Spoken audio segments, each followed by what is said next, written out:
नमस्कार दोस्तों, जैसा कि जो फर्स्ट शिफ्ट है वो आपकी कंप्लीट हो चुकी है 12 नवंबर की। ठीक है, बहुत पहली शिफ्ट है ये, और बहुत सारे आप लोगों में से बहुत सारे लोगों को जो है बहुत देर से आप वेट कर रहे थे, और मैंने भी जल्दबाजी नहीं करी क्योंकि दो तीन बच्चे जो हैं वो खास बच्चे जिनको बोला जाता है, उनका आज पेपर था, तो उनके थ्रू जो है चीज़ों को क्लियर तरीके से पता चला। देखिए, इस तरीके का जो जो पेपर आ रहा है, पहले आपको मैं ये बता दूं कि पेपर किस तरीके के साथ क्या था। तो पेपर दोस्तों पहले बारी में कहा जाएगा पेपर इजी नहीं है, पेपर इजी नहीं है, जो कि आपके लिए बहुत अच्छी चीज़ है क्योंकि आपको नॉर्मलाइजेशन में प्रॉब्लम नहीं होगी।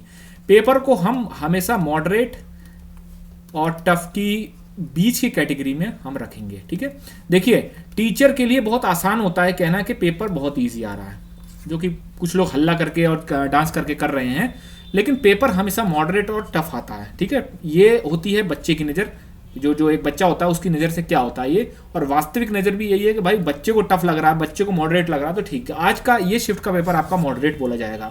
जल्दी से देख लेते हैं कि क्या क्या चीज़ें हैं, कैसे कैसे हैं। सबसे पहले बात करते हैं हिंदी में। तो दोस्तों हिंदी में जैसा कि ट्रेंड है, याद एक चीज़ ध्यान रखिएगा, प्रीवियस ईयर पेपर, जैसे बहुत सारे आप में से जो बच्चे कह रहे थे इस बार पैटर्न चेंज होगा, पैटर्न चेंज होगा, कुछ नहीं। 19 से 20 का अंतर मैंने आपको पहले ही बताया था, 19-20 का अंतर आएगा, बस वही चीज़ है।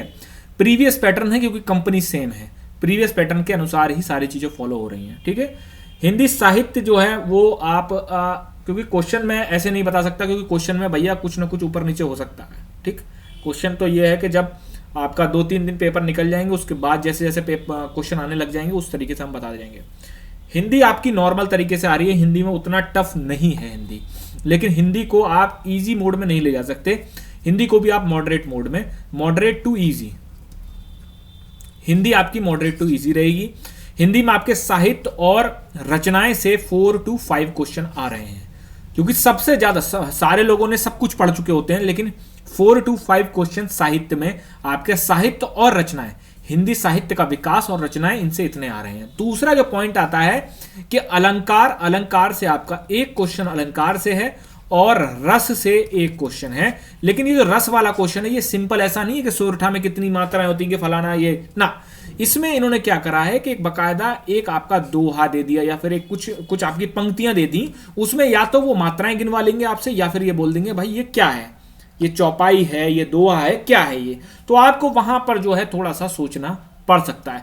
तत्सम तद्भव देशद विजेशद, सारी चीजें बहुत नॉर्मल तरीके से आ रही हैं। देखिए हमेशा याद रखिए कि अगर तत्सम 4 आ रहे हैं तो 4 में से एक तत्सम ऐसा होगा जो आपने नहीं पढ़ा होगा। ठीक है, ऐसे ही साहित्य में 4 से 5 क्वेश्चन जो आए हैं इसमें, उसमें 3 क्वेश्चन या 2 क्वेश्चन ऐसे थे जो आपने कहीं नहीं पढ़े होंगे। साहित्य आपने रट मारा सारे, कोई भी क्लेम करता रहे, उस क्लेम से कोई फायदा नहीं है, लेकिन 2 से 3 क्वेश्चन इस तरीके से आते हैं जो नहीं, मतलब एक तरीके से आपने सोचे भी नहीं होंगे कहां से आ रहे हैं। ठीक, बाकी इस शिफ्ट में वर्णमाला से एक भी क्वेश्चन अभी तक सुनने में नहीं आया कि वर्णमाला से एक भी क्वेश्चन नहीं था, बट बहुत सारे आप लोगों में कंफ्यूजन ये हो रहा है कि पैटर्न चेंज कर दिया भाई कि अब ये वाला नहीं है। नहीं, जो syllabus, stick to syllabus, syllabus में जो चीज है वो किसी न कि बेटा ये ना पहली शिफ्ट है, अभी 2 दिसंबर तक पेपर चलने हैं, 2 दिसंबर तक, और ये मैं दावे से कह सकता हूं कि जो इस शिफ्ट में नहीं आया वो अगली में नहीं आया, अगली में नहीं आया, कहीं ना कहीं वो फिट करेंगे। ठीक है, दूसरी हम बात कर लेते हैं आपका हिंदी, उसके बाद हम बात कर लेते हैं भाई आपका जो है जीएस का। तो जीएस में दोस्तों इन्होंने क्या करा है कि जीएस में आपका जो पॉलिटी से 10 से 12 क्वेश्चन थे, बहुत ही बेसिक लेवल के क्वेश्चन थे, बेसिक मतलब स्टेटमेंट भी रहेंगे, वन लाइनर भी रहेंगे, सब कुछ रहेंगे। आपका जो केस स्टडी से आपका एक क्वेश्चन केस स्टडी से आया है। ठीक है, अभी तक यही सुनने में आ रहा है, एक ज्यादा से ज्यादा होगा तो 2 क्वेश्चन होंगे, इससे ज्यादा केस स्टडी नहीं होगा। कुछ लोग ये क्लेम कर रहे हैं कि केस स्टडी से 5 से आए, 6 आए तो पूरा पेपर का केस स्टडी से ही बनाएंगे, ये ऐसा नहीं है।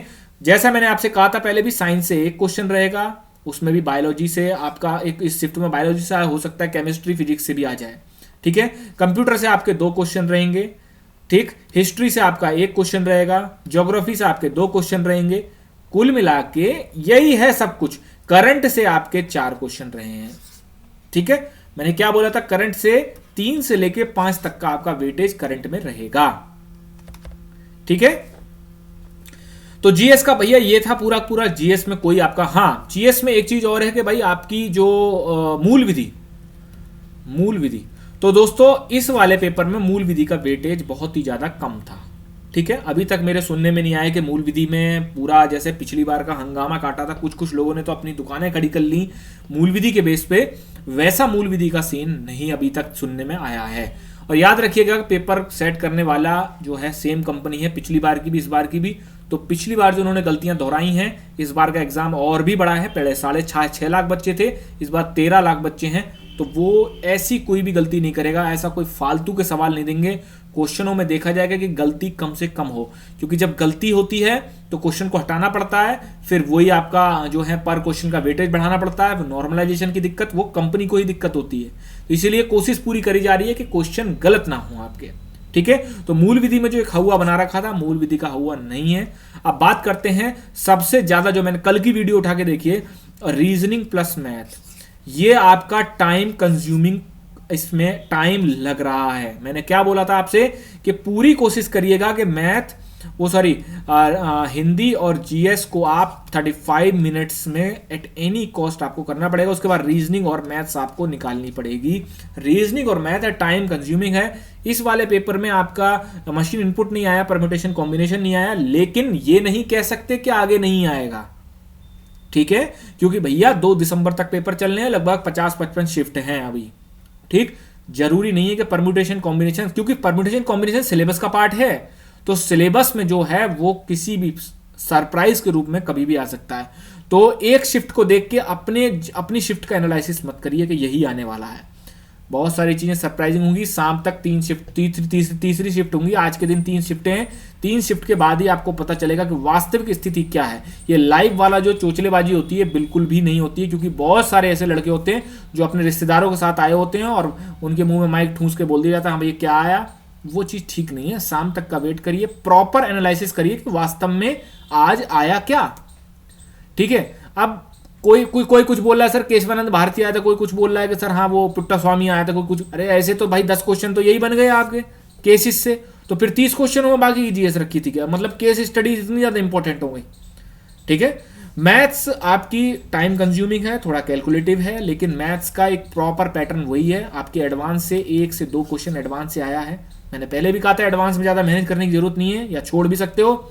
क्वांट्स आपका 38 क्वेश्चन या 36 से 38 क्वेश्चन आपके क्वांट से आए हैं। उसमें भी वही पुराना पैटर्न पर, वो आपका percentage, profit and loss, CI, SI, STD, आपका जो है वही स्पीड, टाइम, डिस्टेंस वगैरह, यही सारे जो बेसिक टॉपिक्स जो होते हैं यही आपके उसमें आ रहे हैं। लेकिन आगे के जो बच्चे हैं उनसे मैं ये कहना चाहता हूं, परम्यूटेशन कॉम्बिनेशन और जो टॉपिक्स स्पेशल अलग से जो थे, जो मैंने एक वीडियो में बताया था आपको, उनको आप अगर कर चुके हो तो उनको रिवाइज करके जरूर जाएं, उनके फॉर्मूले जरूर रिवाइज कर लें। ठीक है, रही बात रीजनिंग की, तो रीजनिंग में देखिए दोस्तों आपका एक टॉपिक वो नहीं आया। कौन सा नहीं आया? ये भाई आपका जो सबसे ज्यादा लोगों को टफ लगता है, मशीन इनपुट। मैं ये कहता हूं मशीन इनपुट नहीं आया, अच्छी बात है, और आना भी नहीं चाहिए, क्योंकि मशीन इनपुट पिछली बार के कम से कम 70 से 80% जो मशीन इनपुट आए थे सब गलत थे। ठीक है, तो नहीं आना चाहिए मशीन इनपुट। वो उनको भी पता होगा कि हाँ मशीन इनपुट में हमने पिछली बार क्या कर दिया था, कबाड़ा। मशीन इनपुट की जगह ये क्या कर रहे हैं, ये पजल ला रहे हैं, ये साइलो ला रहे हैं। कुल मिला के 50 to 60% पेपर आपका लॉजिकल रीजनिंग से घिरा हुआ है।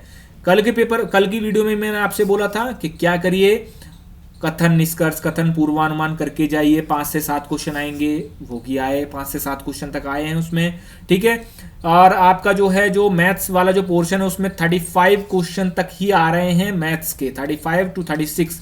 बाकी 3 से 4 क्वेश्चन जो कैलकुलेटिव रीजनिंग होती है, जैसे आपका जो है डायरेक्शन टेस्ट हो गया जिसमें पाइथागोरस थ्योरम लगानी पड़ जाती है, जैसे कैलेंडर हो गया जिसमें कि दिन गिनवा लेते हैं, वो कैलकुलेटिव रीजनिंग होती है जो कि ये मैथ में डाल देते हैं, और लॉजिकल रीजनिंग आपकी इधर डाल देते हैं। तो याद रखिएगा कि रीजनिंग और मैथ्स आपकी कैलकुलेटिव है, उसको थोड़ा धैर्य से, कैलकुलेशन में गलती नहीं होनी चाहिए। सवाल सही है लेकिन कैलकुलेशन में गलती हो सकती है, लॉजिक लगाने में गलती हो सकती है। बिल्कुल कूल माइंड से जाइए, पेपर जो है आपका मॉडरेट ही आएगा। टफ पेपर नाम की कोई चीज नहीं होती है, नहीं इजी पेपर नाम की कोई चीज होती है। सवाल 4 से 5 क्वेश्चन टफ होते हैं, पूरा पेपर टफ नहीं होता है। ठीक है, या तो मॉडरेट होता है या तो इजी और मॉडरेट के बीच में होता है, इजी नहीं होता कुछ भी आजकल। ठीक है, क्योंकि इजी अगर करने लग गए तो 9,500 वैकेंसी में ना ये इनको 50,000 वैकेंसी निकालनी पड़ जाएंगी। इजी नाम की कोई चीज़ नहीं होती, नहीं तो कट ऑफ भगा देंगे ऊपर को। तो कट ऑफ की अभी चिंता बिल्कुल भी मत करिए, अभी 2-4 दिन पेपर हो जाने दीजिए, उसके बाद बढ़िया तरीके से एनालाइज करके कट ऑफ का पेपर बना देंगे। एक शिफ्ट को देख के कट ऑफ बना देना वो बेवकूफ़ी से बड़ा काम होता है। तो दोस्तों ये था, अपना देखिए जो भी है रिवीजन जरूर करिए, रिवीजन मस्ट है, इस समय रिवीजन वालों का ही खेल चलेगा। धन्यवाद।